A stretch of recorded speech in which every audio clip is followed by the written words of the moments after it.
And hi, everybody. Welcome to FSU Coach Live. My name is Tim Baggers, joined with a special guest today, Vanessa Fuchs, who is part of the FSU family.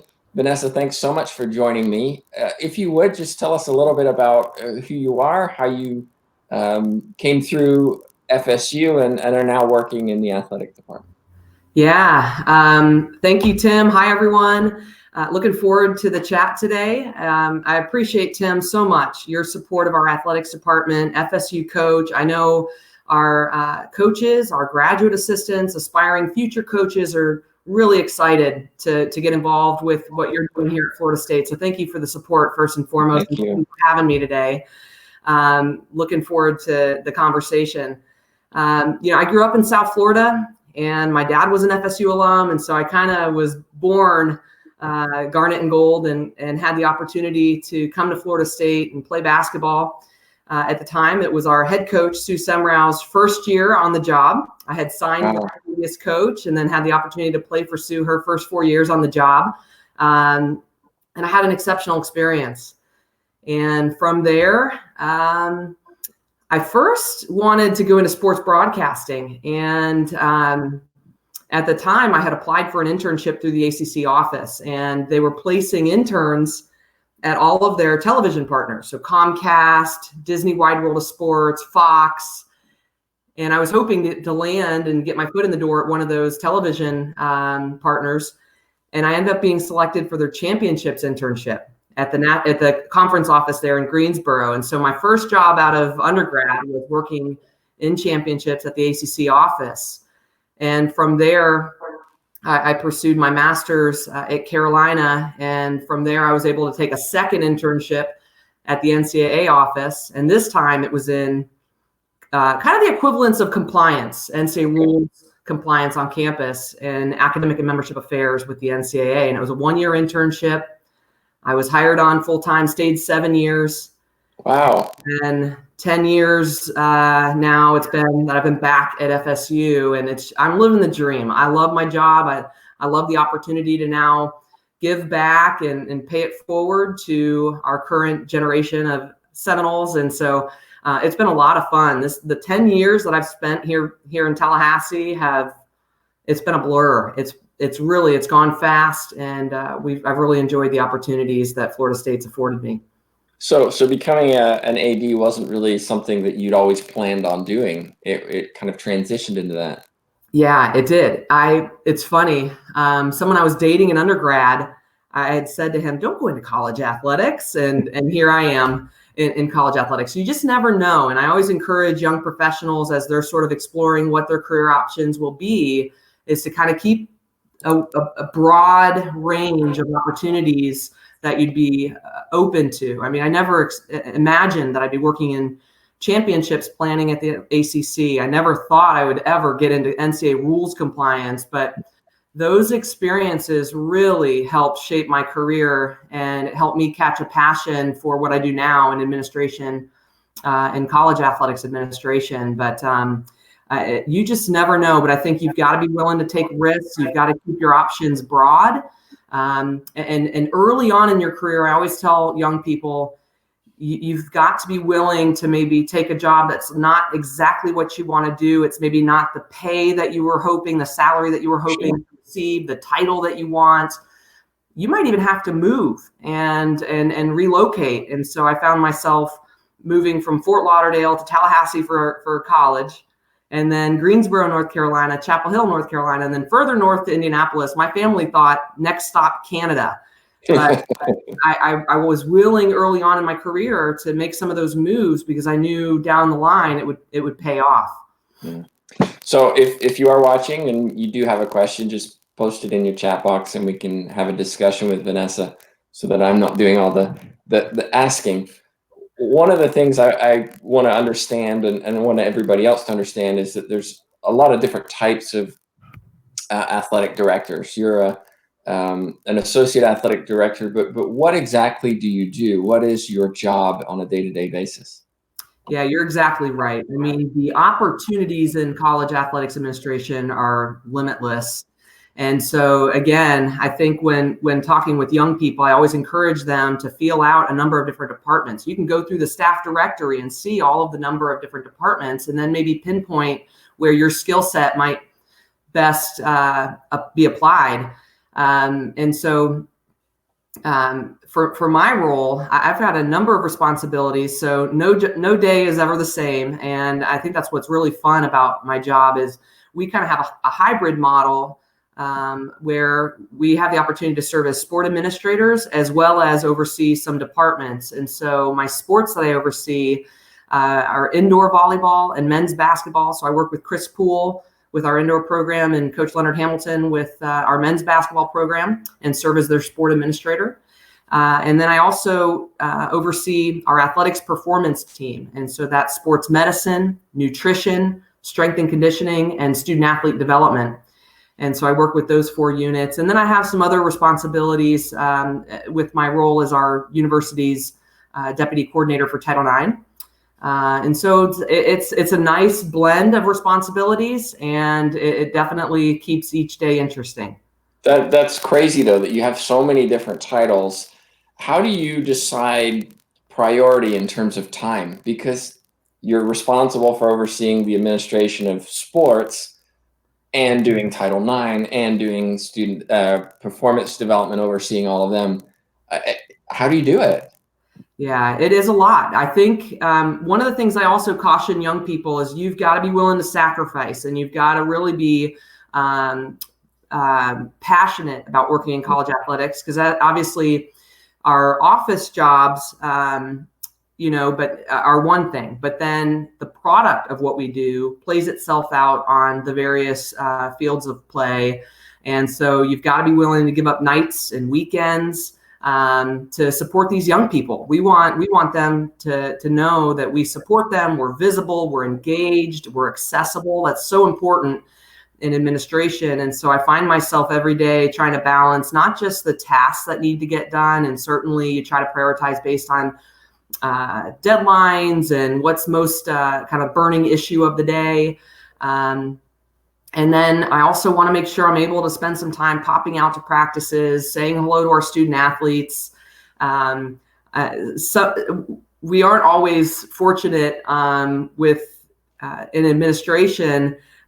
People will tell you as you advance in your career in college athletics, sometimes the access to day-to-day access to these student athletes, these young people, tends to reduce. And so for me, I place a high priority on remaining engaged. I also spend a lot of time, particularly with our student athlete development staff. So any leadership programming, career opportunities, career development opportunities, I really want to make sure I'm present and that I'm there to kind of see these young people learn, because it's so much fun to watch a freshman develop in over 4 years, develop into just this blossomed senior who's ready to kind of launch out into the world and pursue whatever career they're choosing to path that they're choosing to go down. So for me, it's the tasks, but it's certainly also the people element. This is a people business. This is a relationship business. And so I really want to make sure our coaches, our student athletes know that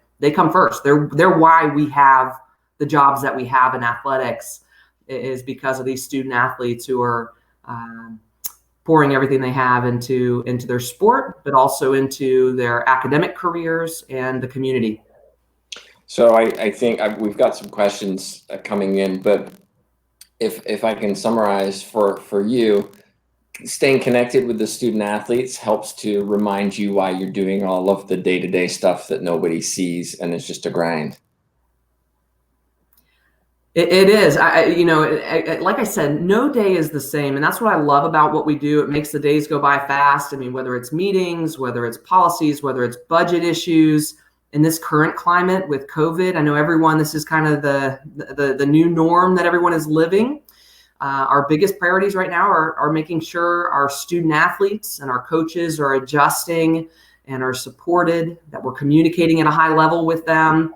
And so I'm constantly, every opportunity, asking, what do you need? How can we adjust what we've done? How can we best support you? And so a lot of that has gone through virtual programming. And And so we've built out right now, we're focusing on building out virtual programming for not just our student athletes to engage with, but also our coaches as well and staff. And so we're building a lineup of different opportunities for them, like today, for them to engage and continue to learn. I think it's really important as coaches and staff in athletics that we lead the way and demonstrate the way in terms of education and the pursuit of being a lifelong learner. And so some of that is our responsibility to provide them with opportunities to continue to learn and grow, and also teach them how they can be better at what they do in supporting our student athletes. Okay, let's get to some questions. We have a few. First one is from Sarah Buckley. She says, when hiring new coaches, what is the process? How long does it take to hire a coach for a sport other than football? Yeah, great question. Thank you, Sarah, and appreciate you tuning in. The hiring process for coaches, it's important. And we always say in athletics, it's too costly to get it wrong. And so whether that's hiring head coaches or assistant coaches, we really want to make sure we're doing our due diligence as we vet the various candidates. Timing, it might vary. Sometimes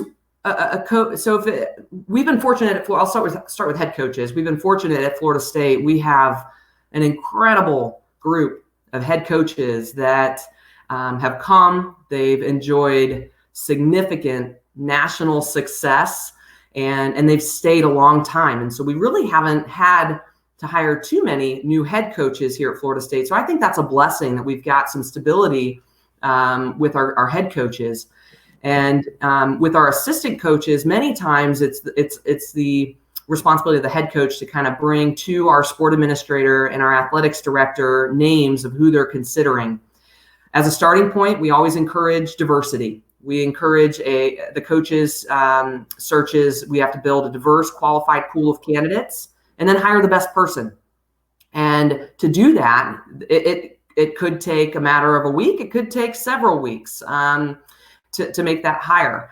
But certainly we're looking at a number of different factors. I think when you get to the college level, pretty much everyone knows the X's and O's. Your sound and your ability to coach the sport that you're involved with. I think what we're really looking for, and from my view as a sport administrator, when I'm hiring, I'm looking for what are the other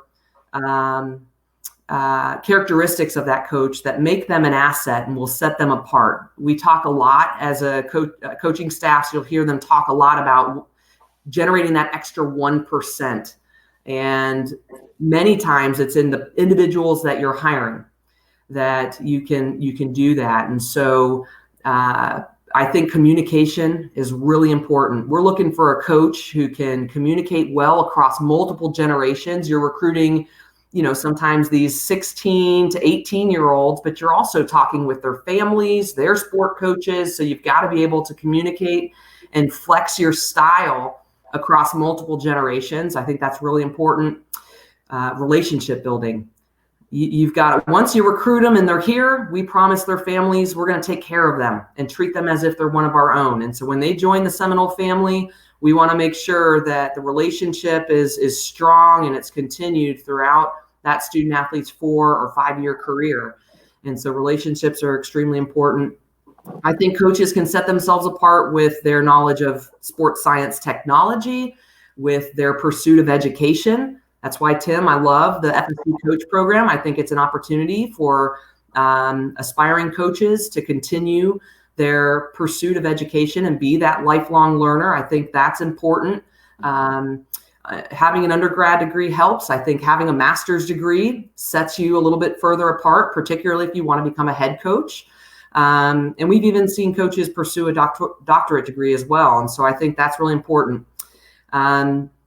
And I think, too, we're looking for coaches who have a diversity of experiences. And are they out there and building a national network, not just from a recruiting standpoint, but also within their sport?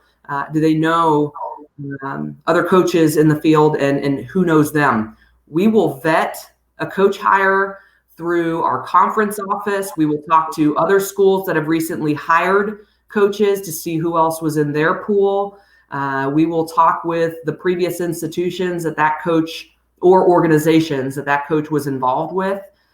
We're also going to go to the national governing bodies for the sport and the coaches associations for the sport to vet those candidates, just to make sure we aren't missing something in the hire. But it also helps us to gather more information about that individual, because sometimes these searches move so quickly that you want to move quickly but diligently and thoroughly vetting these candidates. And so coach hires are extremely important, and those are just some of the steps that we'll take when we're working through a hire.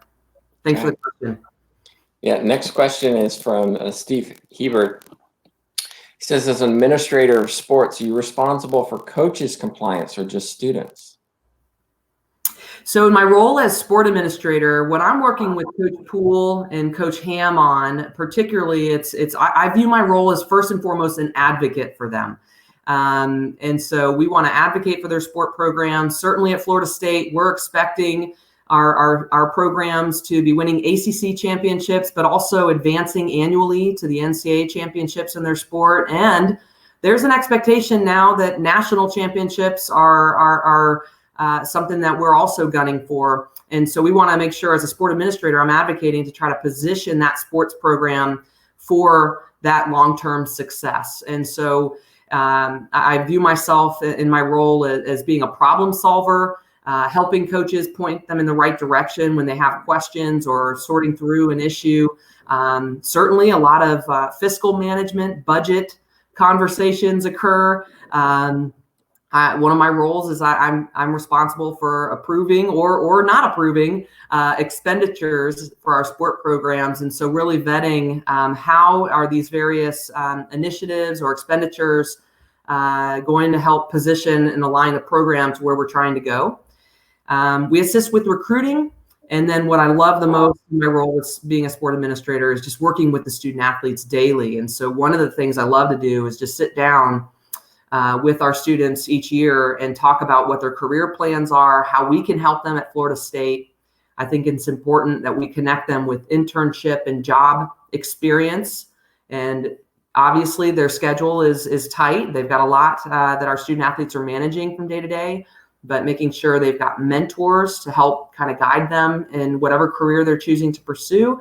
And then providing them with resources too that'll help them. Like I said, I want my student athletes ready to launch when they graduate from Florida State with their degree. And so that's a big part of my role as well, as just the daily interaction with student athletes.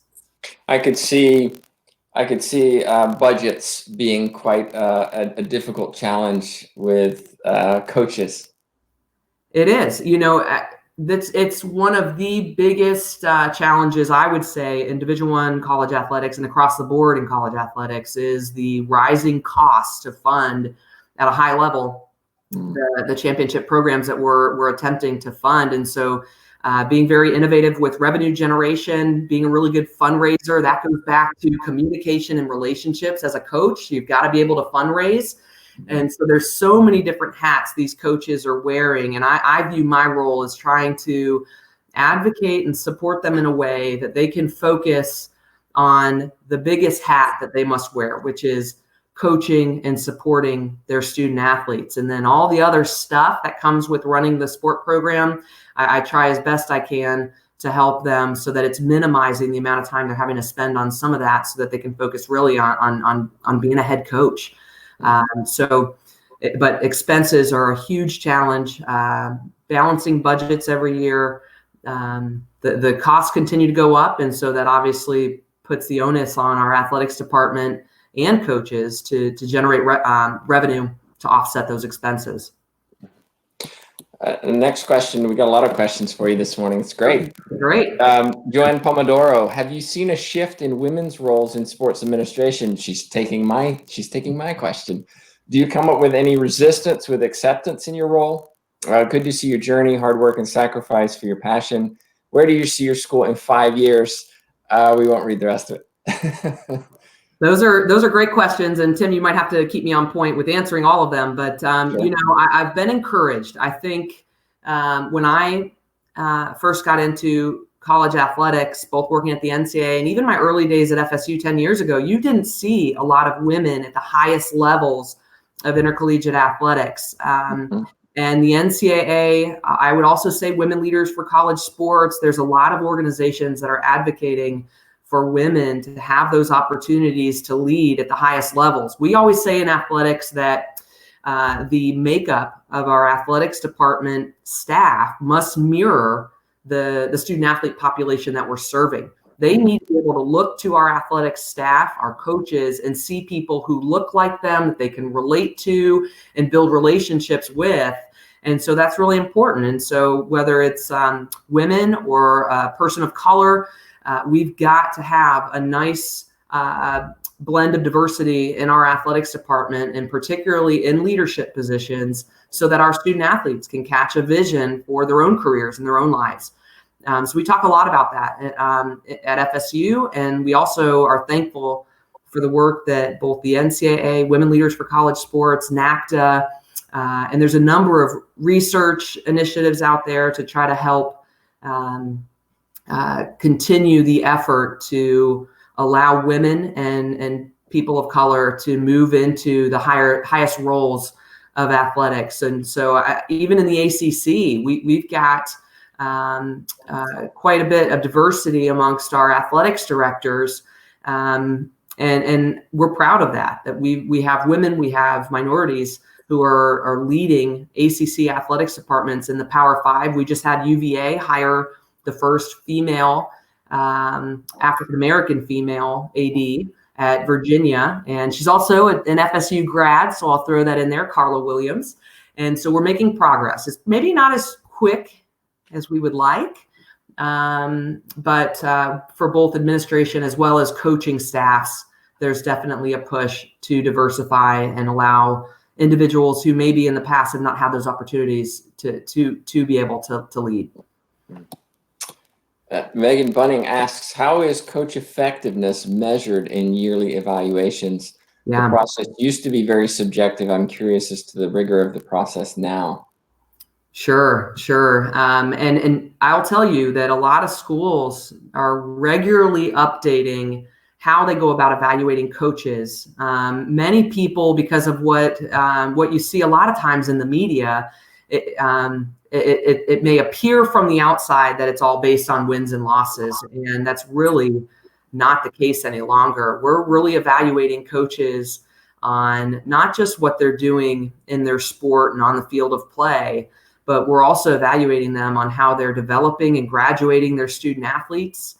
We're evaluating them on how they're able to relate to those student athletes and the relationship. Sometimes we know there might be an issue in a program just by the feedback we're getting from the staff and students who are a part of that program. And so you certainly want that feedback to be positive as a coach.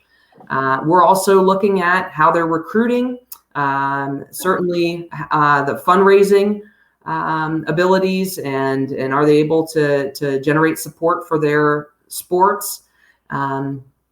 And then recruiting is a big one as well, along with just the focus on academics. There is a huge national focus on how well we are supporting and developing student athletes nationally, and using our resources, particularly amongst the Power Five institutions, to do that. And so some of that is how we will also evaluate our coaches. It's a good question. Another good question from Juliet Campbell. You mentioned your various roles. Are there any instances where decisions in one role conflict with another one of your roles? If so, how do you navigate that? Maybe the fact that you know things from working with one specific sport, but you're making global decisions as a sports administrator for the benefit of FSU. Yeah, sure. And that's something that as our sport administrator group, we meet regularly, and we talk a lot about how can we administer consistently decisions and how and what we're allowing for one sport, because certainly if you do it for one, you have to expect that the question is going to come from other sports. And so I guess that might relate to the question. I'm trying to think of a specific example. Right now, we're operating with this whole COVID and global pandemic. The NCAA allows institutions during times of crisis to operate in a very flexible manner in terms of maybe relaxing some NCAA rules that otherwise it would be a violation, for example, if we were choosing to feed student athletes above and beyond the norm of what NCAA would allow. And so during this time, we have had some students who, for one reason or another, were not able to go home and have stayed in the locale of Tallahassee. And some of them have come forward and said, hey, it'd be helpful if you could help supplement my meals and food during this time.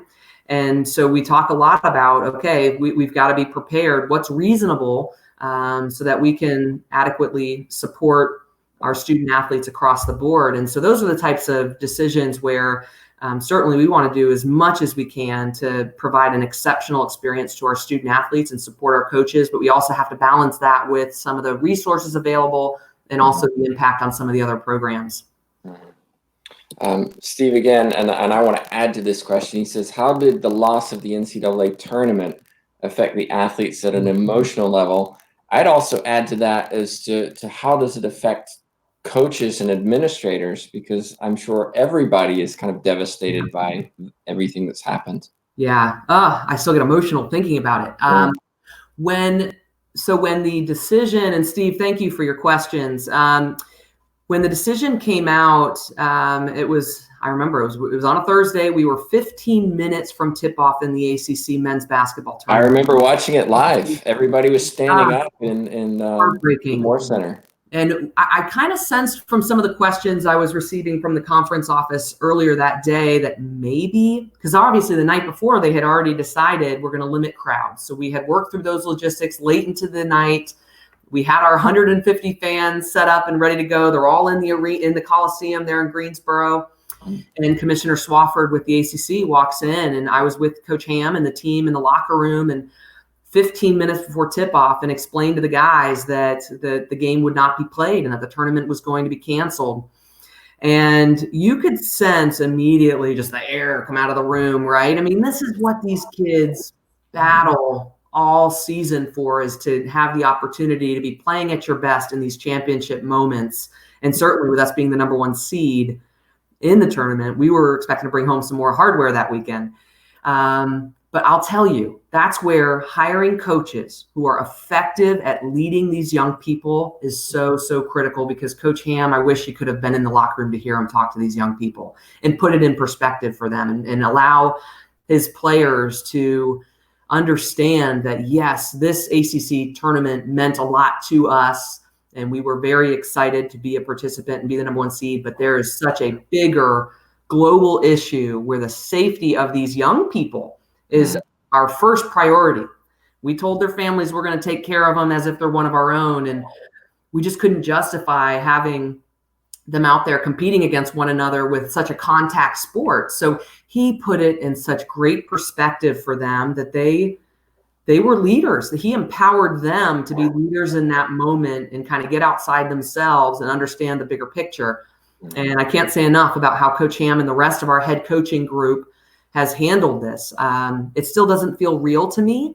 And so if I'm struggling to wrap my mind around this, and it's been several weeks, I can't imagine how these young people feel, and also our coaching staff, who they're all used to being at 500 miles an hour, 24/7, 365. And so I'll tell you, then later that day, it was a busy day. The ACC then announced that we were going to suspend any participation in winter and spring sports. And so we had to pull our swimming and diving team, our track team off the road. They were heading to the NCAA championship. Can you imagine? And then I heard one story from Lonnie, our softball coach. She said, she's meeting with her team to explain to them the decision from the ACC to postpone any participation in athletics activities. And then in the middle of her team meeting, they see on Twitter that the NCAA has now canceled all winter and spring sport championships. Canceled, done. And so she has seniors in her team meeting, crying, thinking this might be my last team meeting. So it's just been surreal. But our leadership of our coaches has really been what has allowed these young people to pull through, see the bigger picture. And then now it's all of our responsibility. It's a shared responsibility in the department to support them as best we can, whether they're here in Tallahassee or now home with their families, find ways to support them and help them through this new norm that we're all living. Mm-hmm. Another question from Sarah. With the NCAA allowing spring sports to come back for another year, if they want to, what does FSU have to change to allow that to happen next year? Yes. Is there any compliance issues or challenges because of this? And I'll add as well, sure. How does this work with finances and scholarships as well? I was just on an ACC athletics director call listening in this morning, and the ADs amongst the league were talking about how they were going to apply the flexibility that the NCAA has given. And certainly for those spring sports seniors, for ones that would have exhausted eligibility, they're going to be granted a 6th year in order to get their 4th season of competition in within that. Normally you get 5 years, but they'll get a 6th year.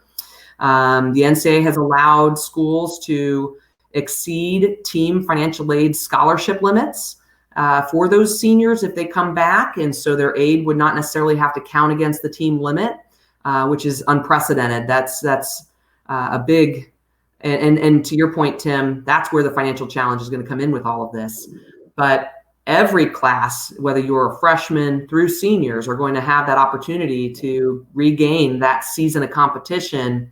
And if you're in a spring sport at FSU, we've been gathering feedback from our student athletes. Who intends to come back, particularly those seniors? Are they intending to come back?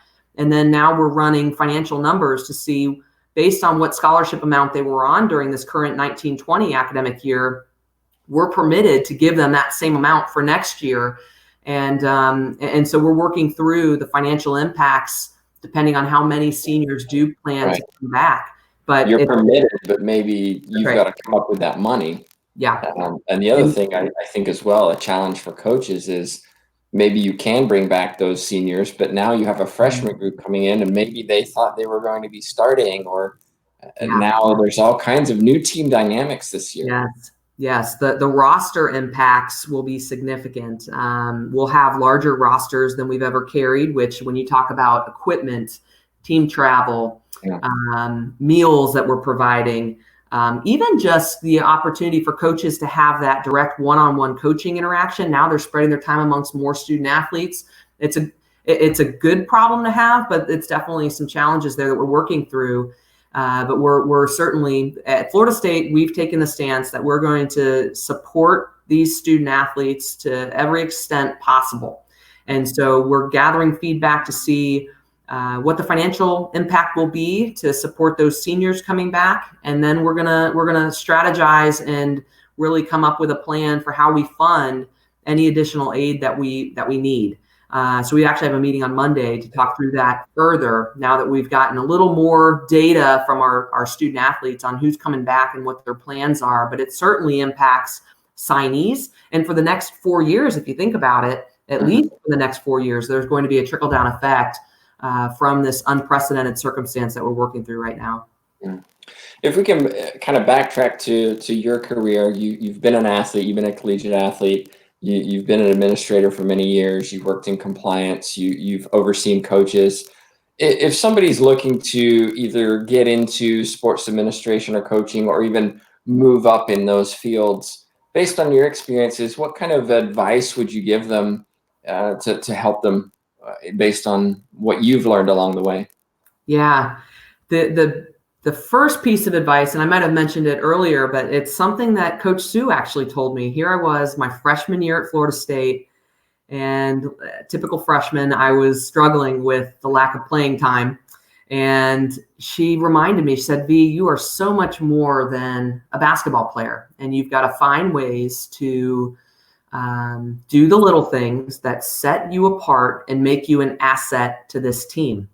And I've carried that little nugget with me throughout my career. I've constantly tried to find ways in my own career to do the little things that set me apart and allow me to be an asset to the organization that I'm working for. And I always encourage young professionals to do the same. And so it kind of goes back to what I was saying about being willing to take the jobs that maybe not everyone is willing to take, and do the projects and work that not everybody is willing to do.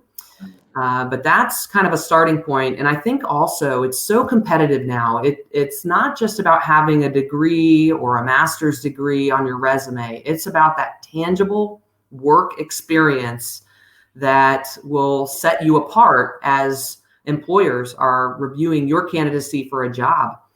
And one of the things I always share is you've got to be willing to invest in yourself before you land a job opportunity where they're going to invest in you and pay for your professional development. And so I always encourage students and our student athletes, if there's an organization or a membership that you can join, many times the student membership. So for example, if you're trying to get into college administration, Women Leaders in NACDA are two phenomenal organizations to get involved with. And the student membership is like $50. So instead of a birthday gift, maybe you ask mom and dad, membership. And so I always encourage to try to invest in yourself, because that's going to be really important down the line. It sets you apart when you have that on your resume as a student, that you've also now become involved with some of these national organizations. You also find out about job opportunities through these organizations. Right, networking is huge. Yeah, it is huge. So getting involved. And then I think too, what was my second point? I lost my train of thought there for a second. Remaining well-read. If there's listservs, so in athletics, we lean on the D1 Ticker. It's a free daily email. It tells us about all the happenings in college athletics daily, and it's just sent to your inbox. Mm-hmm. And so remaining well-read on the national issues, being able to speak intelligently on those issues, I think it sets you apart. So as you're on those job interviews, if you're asked, what's the greatest challenge in college athletics today, you can at least point back to something that maybe you've read about and be able to speak on that topic. And so those are two things: invest in yourself, and then also remaining well-read and joining listservs and staying knowledgeable in the field that you're looking to pursue. Yeah, I found one way to combine those two is to sometimes ask people who are in these positions, like yourself, hey, what have you read recently? Because then not only am I developing some kind of connection or relationship with you as somebody who might one day hire me, but now I'm also reading what you're reading. And in fact, I did this with our dean, Damon Andrew. I literally wrote him in the summer, what are you reading? Well, I'm reading this. Yeah. I'm going to go buy that book and read it. And now we can have a conversation, and you automatically have a little bit more respect for me because I'm curious and I want to learn. Yeah. One focus that we've tried to hit home with our coaches, and so I've tried to educate myself on this topic, is the generational differences and how you best communicate, relate, mm-hmm. connect, criticize, and how you best coach these young people. And so there's a really good book out there called The Remix: How to Thrive in a Multi-Generational Workplace. And that's and I hope I'm saying her name correctly, but Lindsay Pollock is the author of that book, Remix. And it's one book that I've read, and I've also listened to it on Audible, and I've shared it with some coaches and staff. I even shared it with the FSU Office of Organizational Development, because they've been helping me with building a generational workshop for our coaches. But that's one that has been fascinating. As a staff member who's working more and more with young people who are entering our department, I want to be able to best motivate, inspire, but also kind of help correct and provide them with constructive feedback to help them better their own careers. And I want to do it in a way that resonates with them. And that's the same for our coaches, is really trying to help them best relate to these student athletes that they are working with daily.